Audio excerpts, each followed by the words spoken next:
இப்ப என்னடானா அவளை கூட்டிட்டு வந்து ராத்திரி பூரா ஒன்னா இருந்திருக்கான். ஆளுங்க பாத்துட்டு அவங்கள உள்ள வச்சு கதவை சாத்திட்டு எனக்கு தகவல் கொடுத்தாங்க. டேய், இது மட்டும் உண்மையா இருந்துச்சு, நடராஜோட தலை அவனுக்கு சொந்தமா இருக்காதுடா. ஓஹோ, நடராஜனுக்கு உயிர் சொந்தம் இல்ல.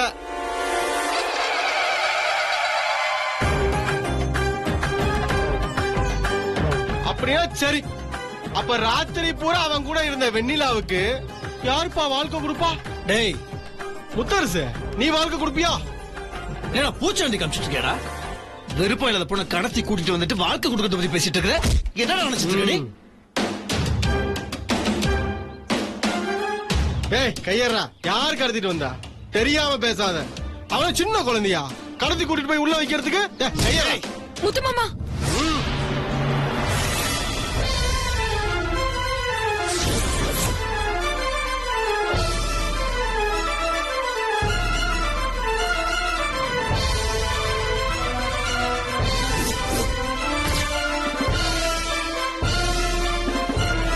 என்னப்பா தென்னரசு, இவ்வளவு நேரமா வெண்ணிலா வீட்டுக்குள்ள இருக்கிறதா சொல்லிட்டு இருந்த, இப்ப என்னடா அந்த புள்ள கோயிலுக்கு போயிட்டு வருது? என்னப்பா நடக்குதுங்க? எங்க எல்லாத்தையும் மொத்தமா சேர்த்து வச்சு காது குத்தலான்னு பாக்குறியா?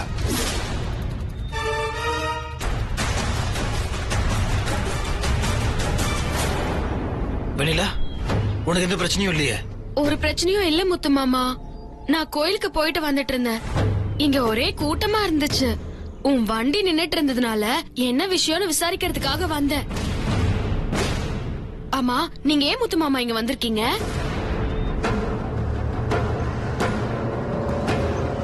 பாத்தியா, இதுக்கு மேலையாவது வெண்ணிலா பத்தி ஊருக்கு முன்னாடி தப்பா பேசுறது நிறுத்து தென்னரசு. மறுபடியும் இந்த மாதிரி நீ பண்ண கொன்னுடுவேன்.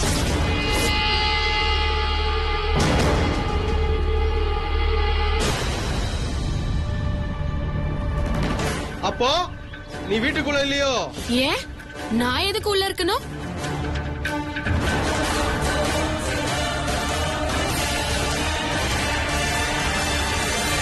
இங்க வரேன்.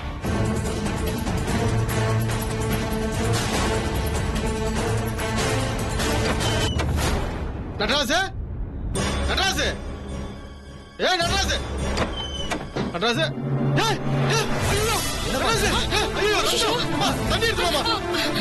அம்மா உள்ள இருக்கு பாரு, எடுத்து வா. ஏய் தூக்குடா. நடராசு, ஏய் நடராசு, கூட்டு போங்கப்பா. எடுத்துடா. புடிங்கப்பா, தூக்குங்க. புடிங்க, தூக்குங்க. நடராசு, சீக்கிரம் ஹாஸ்பிட்டல் கூட்டு போங்கப்பா. ரத்தம் நிறைய போயிருக்கப்பா. பண்ணா வந்து வாடா. பாத்து பாத்து ஐயோ பொறுமையா பாரு நடராசு. உட்கார்.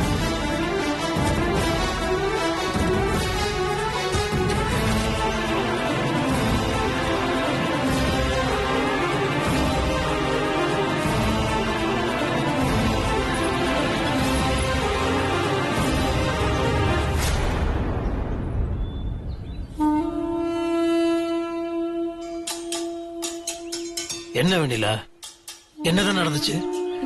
எல்லாருக்கும் முன்னாடி அவன் உன்னை தப்பா பேசணும்னு எனக்கு மனசு ரொம்ப கஷ்டமாயிடுச்சு. உனக்கு எந்த பிரச்சனையும் இல்லையே? இல்ல முத்து மாமா, பிரச்சனை தான். என்ன பிரச்சனை? ஊர்க்காரங்க முன்னாடி எதுவும் சொல்ல வேணாம்னு நினைச்சேன். அதனாலதான் நடராஜ் என்ன கடத்தலன்னு சொன்னேன்.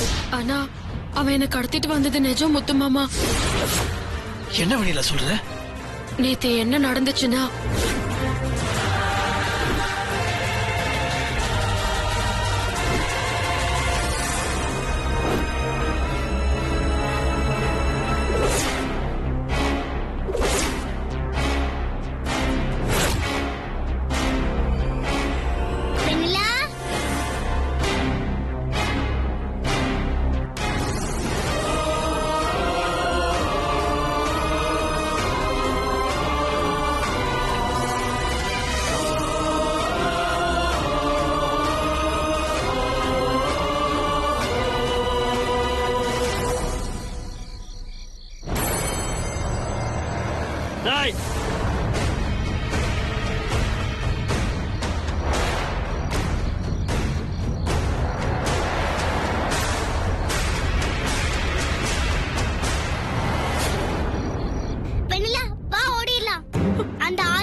தோப்புக்குள்ள ஓட விட்டுருக்கேன்.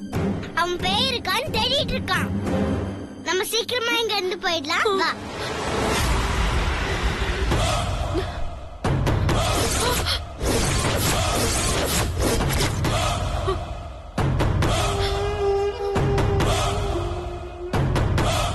ஏய் குட்டி பிசாசு, இதெல்லாம் ஓவால தானா? என் முழங்கால் உயரம் கூட இல்ல, நீ என்ன பயமுடுத்துறியா? உன்ன அப்படி கொண்டு இப்போ இவன் கூட நீ சேர்ந்து தேவையில்லாம என்கிட்ட மாட்டிக்கிட்டல. நீ வெண்ணிலாவை காப்பாத்த வந்தியா? ஆளையும் சைஸையும் பாரு. வெண்ணிலா, உனக்கு வேற வழி இல்ல. உன்னை கைப்படாத ரோஜாவை வச்சிருந்து காலையில ஊர்காரங்க முன்னாடி காமிச்சிட்டு அதுக்கப்புறம் இந்த ரோஜாவை என்னோடதான் ஆகிக்கலாம் நினைச்சேன். நீ இப்படி தப்பிச்சு போனன்னு வச்சுக்க, உன்னை அப்படி கசைக்கும் வந்து பார்க்க வேண்டியது இருக்கும். எப்படி வசதி?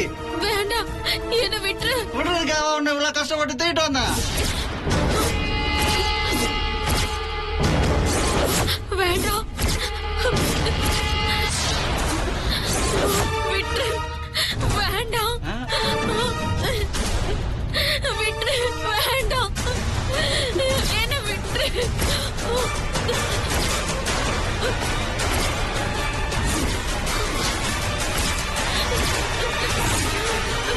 நடராஜ்,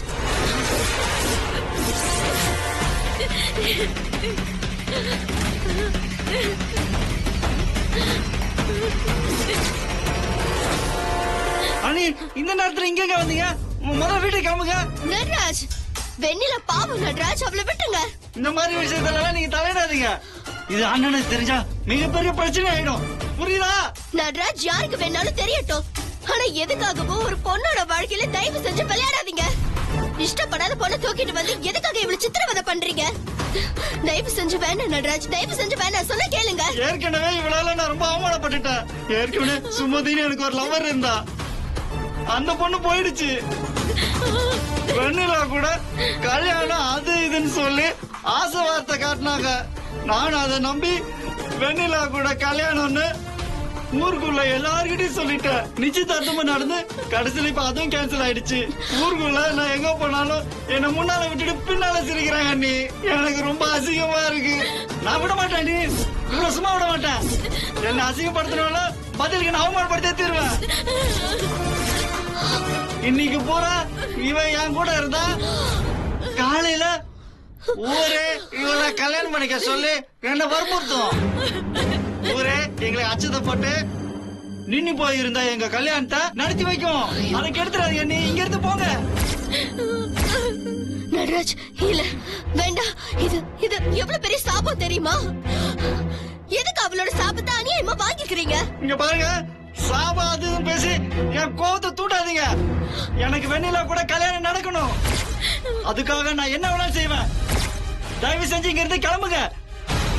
வெண்ணிலா, நீ ருத்ராவை கூட்டிட்டு கிளம்பு, நான் பாத்துக்கிறேன். அண்ணி வேணாம் அண்ணி, அதுக்கப்புறம் விபரீதம் ஆயிடும். சொந்த அண்ணின்னு கூட பார்க்க மாட்டேன். நான் இதுக்காக என்ன வேணாலும் செய்வேன். வெண்ணிலா, நீ போ, நான் பாத்துக்கிறேன். என்ன பத்தி கவலைப்படாத. ருத்ராவை கூட்டிட்டு கிளம்பு. ஏய், வெண்ணிலா, அண்ணி, வேண்டாம், நடராஜ், சொன்னா ஏய், கேளு. வெண்ணிலா, வெண்ணிலா, நான் உனக்கு போக வேண்டாம். மாட்டேன். போ வெண்ணிலா. தள்ளு அண்ணி, தள்ளு. வெண்ணிலா, போ. வெண்ணிலா, போ போகாத. வெண்ணிலா. அண்ணி, போ. சொன்னா கேளு. வெண்ணிலா, போ. இங்க போ இருந்து. வெண்ணிலா. அண்ணி, நான் உன்னை விட மாட்டேன். வெண்ணிலா. போ.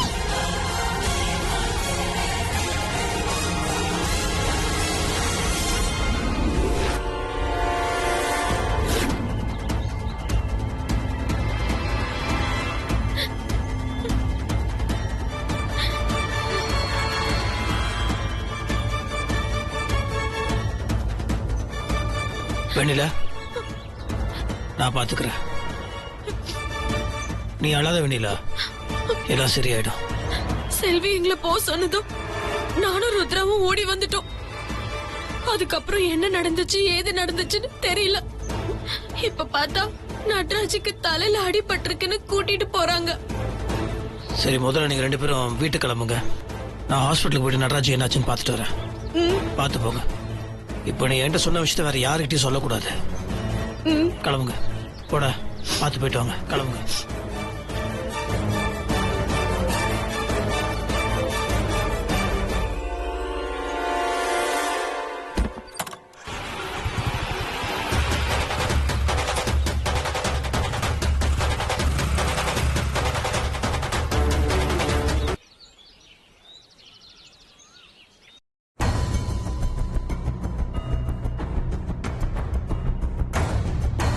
அத்தை, நீங்க மட்டும் அன்னைக்கு என்ன தடுக்காம விட்டுருந்தீங்கன்னா என் 2 கையால அவ கழுத்து நசுக்கி கொன்னுருப்பேன். அத தடுத்து நீங்க என்ன காப்பாத்தல அத்தை, அவளதான் காப்பாத்தி விட்டுருக்கீங்க. ஆமா, அன்னைக்கு பெரியப்பா நம்ம கிட்ட என்ன சொன்னாரு? நடக்க போற விஷயத்தினால அவளே போய் தற்கொலை பண்ணிப்பான்னு சொன்னாரு. ஆனா அது இப்போ எதுவுமே நடக்கலையே. கல்யாணம் கல்யாணம்னு பேசுறோம், அதுக்கான நிச்சயதார்த்தமும் நடந்துடுச்சு. ஆனா இந்த நிமிஷம் வரைக்கும் கல்யாணம் நடந்துருன்னு எனக்கு மனசுல நம்பிக்கையே வரமாட்டேங்குது அத்தை. உண்மையா சொல்லணும்னா எந்த நிமிஷம் என்ன நடந்து எங்க கல்யாணம் நிக்குமோன்னு பயமா இருக்கு. அத்தை, என்னால இப்படி செத்து செத்து பொழைக்க முடியாது, ப்ளீஸ். ஸ்வேதா, வீரா சொன்ன மாதிரி எதுவுமே நடக்கல. அதுக்காக நீ கவலைப்படாத. நீ சொல்றதுல இருக்கிற நியாயம் எனக்கு புரியுது. அதனாலதான் கல்யாணங்கிறது எந்த காரணத்துக்காகவும் வெளித்தடையால தள்ளி போயிடக்கூடாதுங்கிறதுக்காக ஒரு ஜோசியரை வரவழைச்சிருக்கேன். அவர் வந்ததும் என்னன்னு பாக்கலாம். என்ன தடை இருந்தாலும் பரிகாரம் பண்ணி கல்யாணத்தை நடத்திடலாம். என்ன அத்தை, இப்போ வரைக்கும் நம்ம பார்க்காத ஜோசியமா இல்ல பண்ணாத பரிகாரமா? என்னதான் பண்ணாலும் எதுவுமே நடக்கலையே. நாம வெறும் கற்பனை கோட்டை தான் கட்டுறோம், நிஜத்துல எதுவுமே நடக்கலையே அத்தை. அத நினைச்சாதான் எனக்கு ரொம்ப வருத்தமா இருக்கு. நீ கட்டுற கற்பனை கோட்டைக்கு முழு வடிவம் கொடுக்க வேண்டியது என்னோட பொறுப்பு. இனிமே அது வெறும் கற்பனையா மட்டும் இருக்காது, எல்லாத்தையுமே நிஜத்துல நடத்தி காமிக்கிறேன். இனிமே அது உன் அத்தையோட பொறுப்புன்னு நினைச்சுக்கோ. இப்ப வரப்போற ஜோசியர் சாதாரணமா ஆராய்ச்சி பார்க்காம இன்னும் 4 பேரோட சேர்ந்து அலசி ஆராய்ச்சி பார்த்துட்டுதான் பரிகாரம் என்னன்னு சொல்ல போறாரு. அதுவும் இப்ப முன்னணியில இருக்கிறதுல சிறப்பான ஜோசியர்கள் எல்லாரையும் ஒன்னா சேர்த்து உங்க ஜாதகத்தை அலசி ஆராய்ச்சி பார்த்து சொல்ல சொல்லிருக்கேன். இப்படி பல பேர் சேர்ந்து பார்க்கும்போது ஒருத்தர் கண்ணுக்கு தெரியாத குறைகள் கூட இருக்கிற இன்னொருத்தர் கண்ணுக்கு தெரியும். அந்த முடிவெல்லாம் கேட்டுட்டு அவர் வர்றேன்னு சொல்லிருக்காரு. அம்மா, ஜோசியர் வந்திருக்காரு. வா.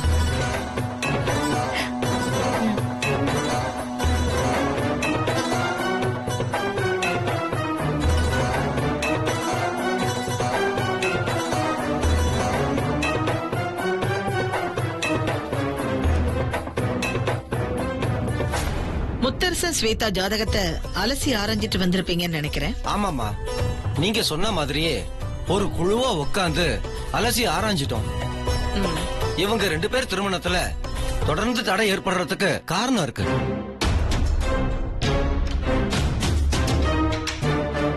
அது என்னன்னா, நம்ம வாழ்க்கை பல பிறவிகளோட தாக்கத்தை உள்ளடக்கி இருக்கு. அந்த மாதிரி ஏதோ முற்பிறவியில ஒரு கல்யாணம் நிக்க இவங்க 2 பேர்ல யாரோ ஒருத்தர் காரணமா இருந்திருக்காங்க. அதனால இப்ப நாம அதுக்குத்தான் ஒரு சரியான நிறைவான பரிகாரத்தை பண்ண வேண்டியிருக்கு. அதுக்கு நாங்க என்ன பரிகாரம் செய்யணும் சொல்லுங்க, செஞ்சிடலாம். கல்யாணம் தடைபடாம நடக்கணும்னா நீங்க 10 ஜோடிகளுக்கு திருமணம் செஞ்சு வைக்கணும். அதுல ஒரு ஜோடியா இவங்க திருமணத்தையும் நடத்திடணும்.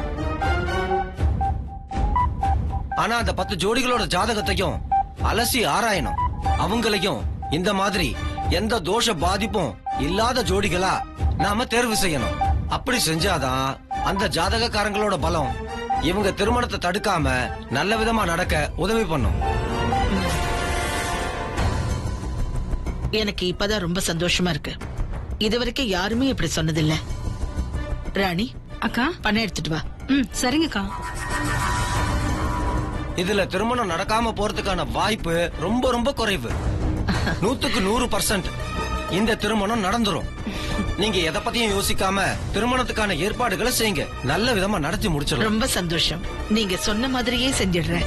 ராணி, கொடுமா. சரிங்கக்கா, இந்தாங்க. அப்ப நான் புறப்படுறேம்மா.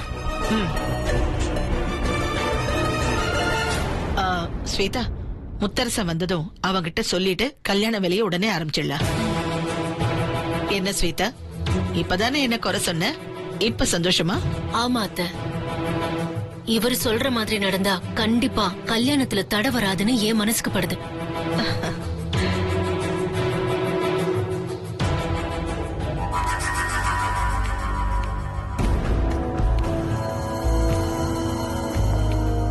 சார், பேஷண்ட் கண்ணு முழிச்சிட்டாங்க, நீங்க போய் பார்க்கலாம்.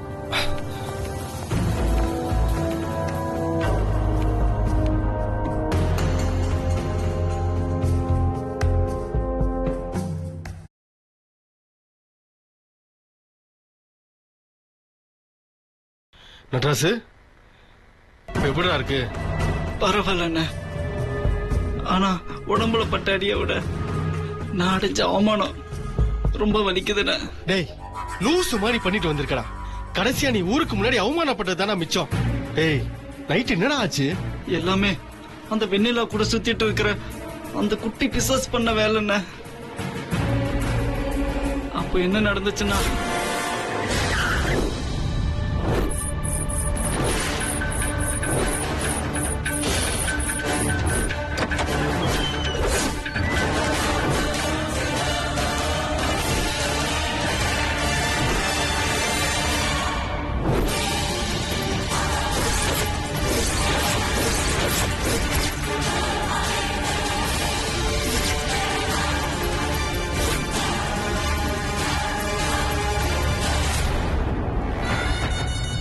ஒரு ராத்திரி மட்டும் வெண்ணிலா என் கூட இருந்திருந்தா போதும்.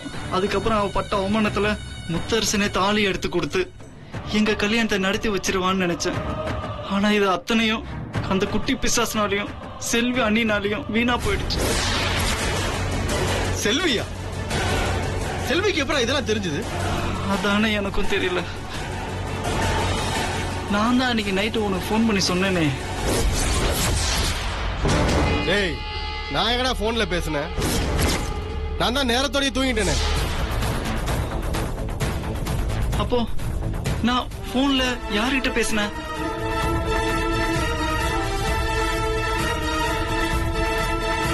எனக்கு இப்ப புரிஞ்சு போச்சுடா. செல்விதான் நீ போன்ல பேசுனது கேட்டிருக்கா. ஆமாண்ணே, அப்படிதான் இருக்கும். இல்லனா அண்ணியால அங்க வந்திருக்கவே முடியாது. தேவையில்லாம அண்ணி கலாட்டா பண்ணி காரியத்தையே கெடுத்துட்டாங்க.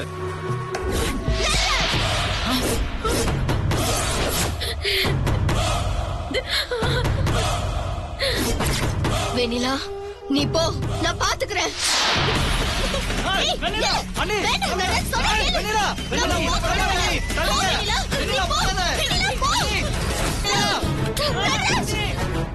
தயவு செஞ்சு உங்களை கெஞ்சி கேக்குறேன், அவளை விட்டுடுங்க. அவ பாவம் தம்பி, அவளை விட்டுடுங்க. அண்ணி தயவு செஞ்சு விஷயத்தை புரிஞ்சுக்கோங்க. வீணா முரண்டு பிடிக்காதீங்க.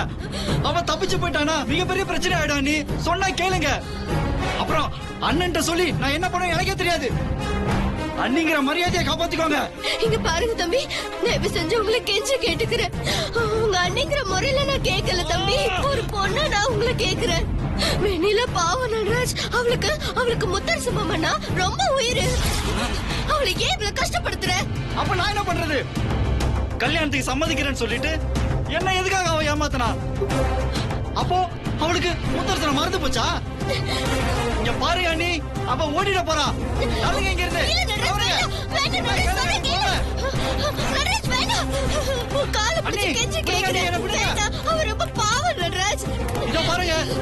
எனக்கு வெண்ணிலா பாவங்கிறத ரெண்டாம் பட்சம். நான் எத்தனை நாளைக்கு தான் இப்படியே இருந்துட்டு முடியும்? அவளை கல்யாணம் பண்ணாதான் மிகப்பெரிய சொத்து அவளுக்கு வரும். அது அத்தனை எனக்கு வந்து சேர்ந்தா எந்த கவலையும் இல்லாம உட்கார்ந்து சாப்பிடலான்னு கணக்கு போட்டா தேவையில்லாம வந்து குழப்ப பாக்குறீங்க. அந்த சொத்துக்காக தான் நான் அவளை கல்யாணம் பண்ண போறேன். இனிமேலும் நான் ஏமாற தயாரா இல்ல. விடுங்க.